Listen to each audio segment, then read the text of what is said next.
So it was my birthday a few days ago, July 18th, and my sweet mom got me a couple presents for my birthday. Shout out to her. Very grateful. Um, and one of the gifts that she got for me was a sizing kit for an aura ring. So it wasn't the actual aura ring, but it was just a kit, figure out my ring size if I wanted to go ahead and get an aura ring. Um, in case you're unfamiliar with what an aura ring is, it's a smart ring that can track all sorts of health metrics. They talk about, you can track stuff with your sleep cycle, you can track your energy levels, you can track, uh, just all sorts of, stuff going on in your body. Definitely probably your heartbeat, the steps you take, all these little things. And that's cool technology. It's cool that a little smart ring that you wear on your finger can track, tens of different stuff, the health metrics about your body. It can track all these processes, and you can have access to all that data at any time. It's neat technology, I will say. The potential for your data to be used for backdoor purposes, it's neither here nor there. Not what I'm getting into with this video. But I'm looking at this kit, sizing kit for the Aura Ring, and my mind immediately went to this would be a blessing and a curse for a hypochondriac. Because on one hand, you can see all these little details about your health in live time, which is cool. But human bodies aren't perfect, right? We're going to have little blips in the data. We're going to have little, like I think with weight, for example, people who try to lose weight, maybe they gain a couple pounds and then they go back down a couple pounds and they go, it fluctuates. Because that's just what human bodies do. That's just, I went to the ER last year thinking I was having a heart attack because I was having all the symptoms. The doctors didn't find anything. They didn't know what was going on with me, Stuff happens. Human body's weird. But for somebody like a hypochondriac who sees a little blip in their data from their aura ring, that might send them into a spiral. Oh God, my heart rate is looking a little irregular. Am I developing a cardiac, condition or my sleep is getting weird. Something wrong with me. I gotta go see a doctor. All these things. So I was thinking about that, which then got me thinking about something that it's an idea, a concept that I've put some thought into here and there. Um, with trying to figure out how to connect these ideas in a coherent way. So the Aura Ring allows you to track all this data. You can see all these things in live time, but that leaves room for if the data looks a little weird, you might freak out. Got me thinking about how so much human communication now takes place over the internet, takes place on different social media apps, different messaging apps, you name it. So much communication happens digitally now. And with a lot of these messaging apps and social media sites, you have, iMessage, for example. You can leave read notifications on or read, or the status. If you send somebody a message and they read it, and it'll tell you, this person read it at this time on this day. Places like Instagram or Discord, have activity statuses. So you can see when a person is online. I think with Instagram and like Facebook and stuff, you see when they were last online. Discord, it's just like, they're online or they're not, whatever. Activity statuses. And even without all those activity status things, if you send somebody a text message, but you also follow them on social media, let's say you send somebody a message and an hour later you see that they're posting on social media, but they still haven't gotten back to your message. So I bring all of this stuff up because a point I'm trying to make is the more we can see of each other as people, the more tabs we can keep on each other, uh, the more access we have to a person's daily life. Or, there's like those apps where you can share your location with people. The more we're able to like track each other, I guess, I feel like that's led to more interpersonal stress and less trust. Because, like, I think about the couples, right, who have Life 360 or who share their location with each other on, like, their iPhones or something. So, the notion is like, okay, if you're cheating, I'll be able to see that you're at so and so's house. And if I see that you're at so and so's house, you're getting a phone call from me, whatever the case. And I have friends who have kind of functioned like that in relationships. They see that their boyfriend's like in a certain spot for a little too long, and they're like, I don't know why he's there. Should I text him or should I just leave him? Whatever. It causes this panic. Whereas if that person didn't see that didn't have access to their boyfriend's exact live location, that panic wouldn't be there, or at least it wouldn't be there in the same way. Same with activity statuses. And this is definitely something that I've dealt with, where I've sent people messages, and I'm hoping to hear back from them soon and whatever. And I see that they're online, not responding to me. I see that they're posting stuff and not responding to me. I see that they're posting Instagram stories and they're hanging out with other people and they're still not talking to me. And it hurts, and it gets frustrating sometimes. It's like, hello, I'm trying to talk to you about something that, whether it's time sensitive or not, like whatever, and you're not, there's a level of frustration there. Thing is, though,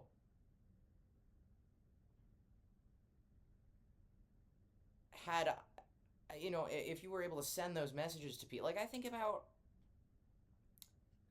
pen pals who send each other letters in the mail, like the snail mail. You send somebody a letter in the mail, like prior to social media, all that stuff. You send someone a letter in the mail, maybe it'll take them a week to get back to you. Maybe it'll take them 2 weeks, however long. But in that waiting time, you don't see the rest of that. You don't see that they've read your letter and are now going and doing something else, and maybe they'll get back to your letter in a couple days or something. But you don't see those little day-to-day details when you're sending somebody a letter in the snail mail, or like an email even. I don't know. You don't have that. And I think that that's very interesting, because I really do feel like that's changed the way we communicate with each other, or at least it's changed the way we feel when we're communicating with each other. Because I feel like, especially with younger people, people my age, definitely people younger, who have grown up with the internet, and we're like digital natives or whatever you want to call it, and we use the internet for so much stuff. I and many others have, online friendships that are very real and very deep, and yet we've never even met in person, but it's real, because we use the internet so frequently and for so much communication.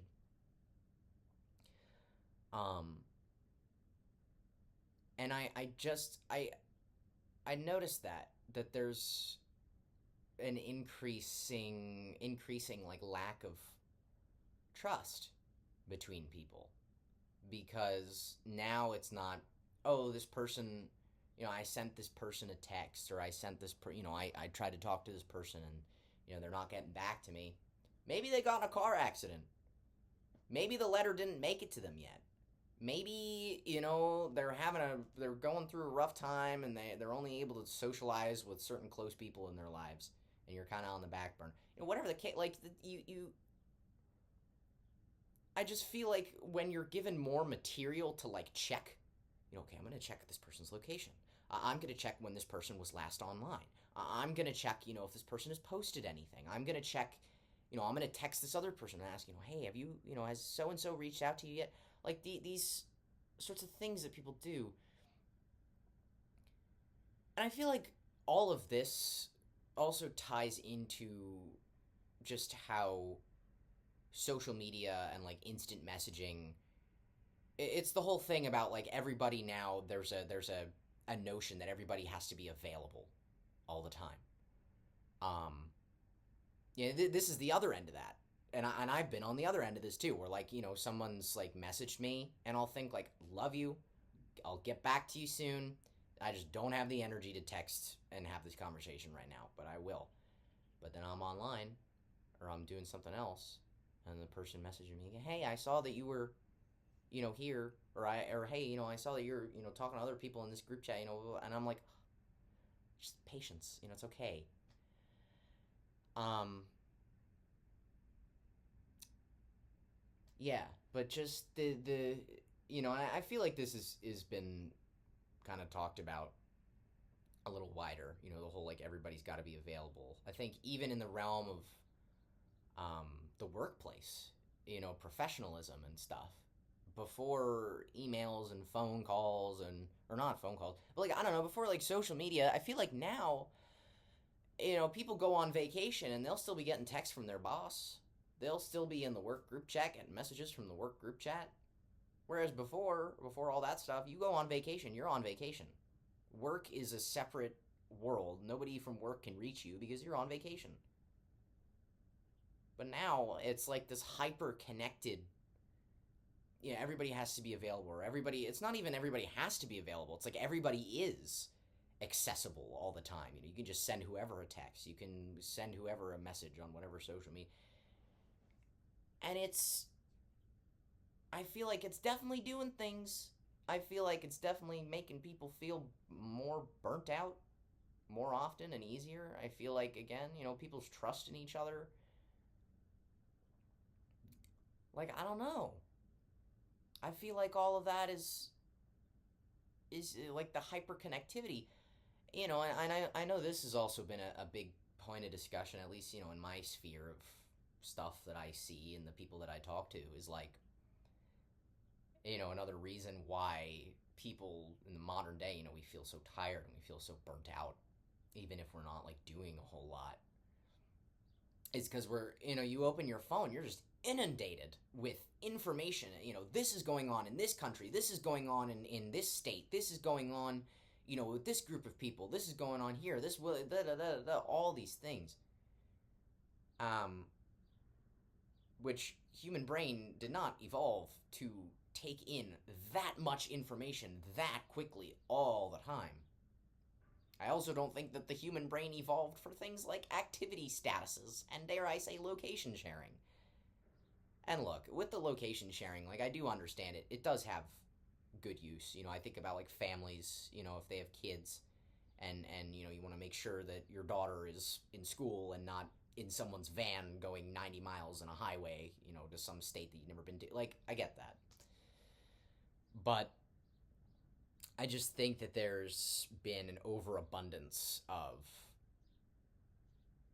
I don't know, not connected. I feel like the way that I've kind of put it with this hyper-connected world that we live in now is that people are becoming more connected than ever, but in all the wrong ways. Or not wrong ways, but like it's that paradox where we're facing like this loneliness epidemic or whatever you want to call it, and yet simultaneously we're the most connected we've ever been as a species. Because the way that we're going about this connection is by, like, I don't, tracking each other's locations, tracking when we were online last, tracking each other's posts, or like, and again, like, I have internet friends. I have internet friends in other countries. I have internet friends on other continents. And they're real friendships and they're great friendships. But it is true that online friendships are not, they do not function the same as physical, quote unquote, real life ones. I've met plenty of my online friends in person. Some briefly after meeting online, some it's been years and years before we've met. Meeting in person, it changes the dynamic. It really does. It's different interacting in person than it is on a voice call. There's more connectivity. There's more to it when you're socializing in person. Um, Yeah, but I don't know. I've just been thinking about that we're more connected than we've ever been, and yet we're all still more lonely than we've ever felt. And I feel like there was more that I wanted to say on this particular topic. Um,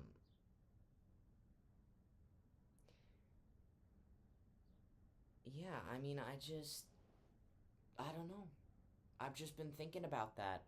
And I think, there's pros to being able to see more stuff, you know, but there's cons to it. I mean, that's such a general state. Oh, yeah, well, there's pros and cons. It's like, okay, that's literally everything on the planet. Like, I know, Captain Obvious. Yeah, but I don't know. I just wanted to ramble about that for a little bit because I think it's interesting and curious to know anybody else's thoughts on that. So, cheers.